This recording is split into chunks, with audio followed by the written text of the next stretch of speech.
తెలంగాణ వీరనారి చాకలి ఐలమ్మకు జై రజక జై రజక జై రజక జై రజక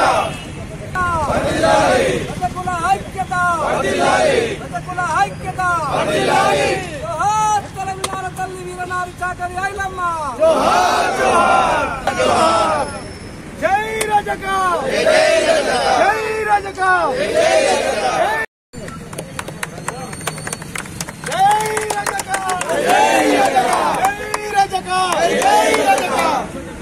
జోహార్ తెలంగాణ తల్లి చాకలి ఐలమ్మకు జోహార్ తెలంగాణ తల్లి చాకలి ఐలమ్మకు జోహార్ తెలంగాణ తల్లి చాకలి ఐలమ్మకు జై రజక జై రజక జై రజక జై రజక జై రజక ఎస్సీ ఎస్టీబీసీ మైనార్టీ ఐక్యత ఎస్సీ ఎస్టీబీసీ మైనార్టీ ఐక్యత ఎస్సీ ఎస్టీబీసీ మైనార్టీ ఐక్యత రజకుల ఐక్యత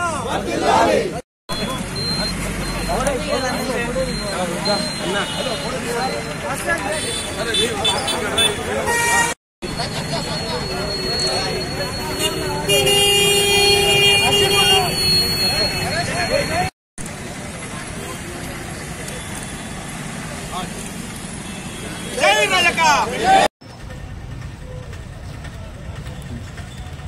జై రజక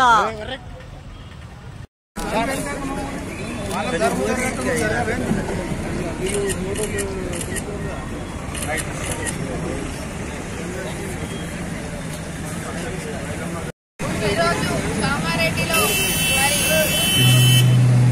మన గవర్నమెంట్ ఒక ఆదేశాల మేరకు పెద్ద ఎత్తున ఈరోజు చాకలి ఐలమ్మ జయంతి 129వ జయంతి సందర్భంగా మరి ఈరోజు అందరం కూడా పెద్ద ఎత్తున పాల్గొనడం జరిగింది. మరి చాకలి ఐలమ్మ ఇంత గొప్ప పోరాటాలు మరి ఎంతో కష్టాలు పడి ఒక గుర్తింపు తీసుకొచ్చిన మహిళ. ప్రతి ఒక్క మహిళ కూడా చాకలి ఐలమ్మని ఒక స్ఫూర్తిగా తీసుకొని ముందుకెళ్లాలని కోరుకుంటూ మరి ప్రతి ఒక్కరు కూడా ఈరోజు చాకలి ఐలమ్మ జయంతిలో పాల్గొన్న ప్రతి ఒక్కరు కూడా చాకలి ఐలమ్మ శుభాకాంక్షలు జయంతి శుభాకాంక్షలు తెలియజేస్తూ ముగిస్తున్నాను. జై రజక జై రజక. తెలంగాణ రజక రిజర్వేషన్ సమితి కామారెడ్డి జిల్లా అధ్యక్షులు కొనసాగుతా ఉన్నా. ఈరోజు కామారెడ్డి జిల్లా కేంద్రంలో చాకలి ఐలమ్మ గారి 129వ జయంతి కార్యక్రమాన్ని ఈ రాష్ట్ర ప్రభుత్వం అధికారికంగా నిర్వహించడానికి పట్ల తెలంగాణ రజక సమాజం తరఫున నేను ధన్యవాదాలు తెలియజేస్తా ఉన్నాను.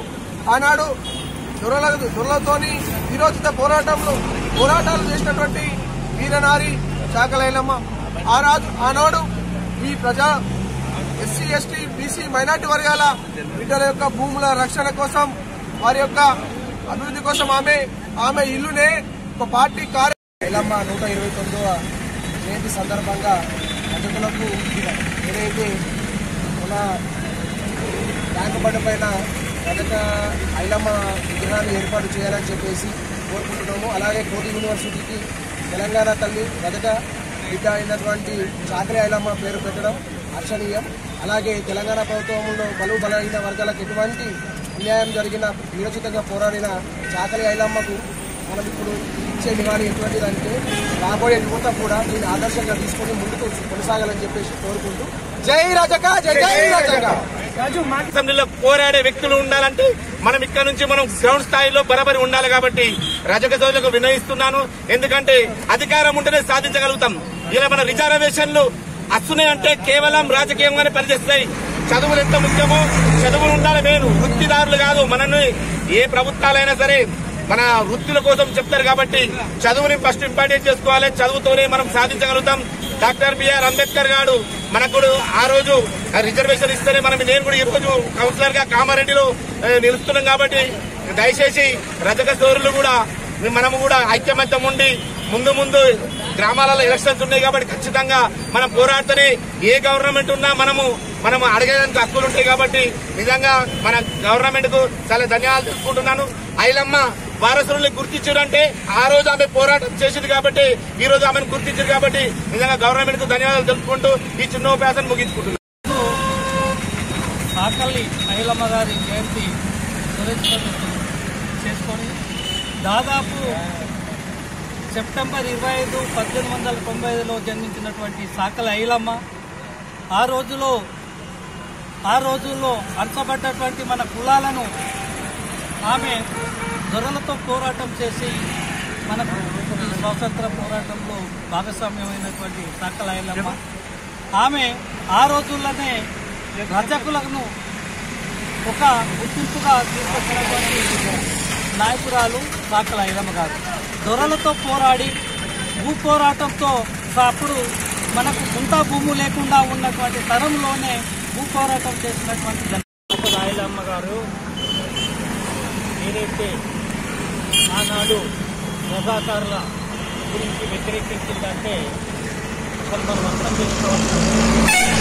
ఎందుకంటే ఆ రోజు 2 ఎకరాల భూమిని కౌలుకు తీసుకొని చేసినప్పుడు ఏదైతే అక్కడ ఉన్నటువంటి రజాకారుల దొరలు అట్టం కట్టాలా, దానికి కావాల్సిన ఏదైతే సంబంధించినటువంటి అట్టం కట్టాలని చెప్పి ఒత్తిడి చేసినప్పుడు ఆమె కట్టే పరిస్థితులు లేదు, ఆ పొలం పొయ్యనీయము, మేమే కోసుకుంటామని హెలాన్ చేయడం జరిగింది. అక్కడ ఉన్నటువంటి మరి కంపం కట్టవలసిన అవసరం తీసుకున్నటువంటి వ్యక్తి ఆ దొర. కానీ ఆమెకు 5 కొడుకులుంటే ఒక కొడుకు చనిపోవడం జరిగింది. ఆమె బిడ్డను కూడా ఆ రోజు అంగభంగం చేయడం జరిగింది. అటువంటి దాన్ని కూడా లెక్క చేయకుండా రజాకారులకు వ్యతిరేక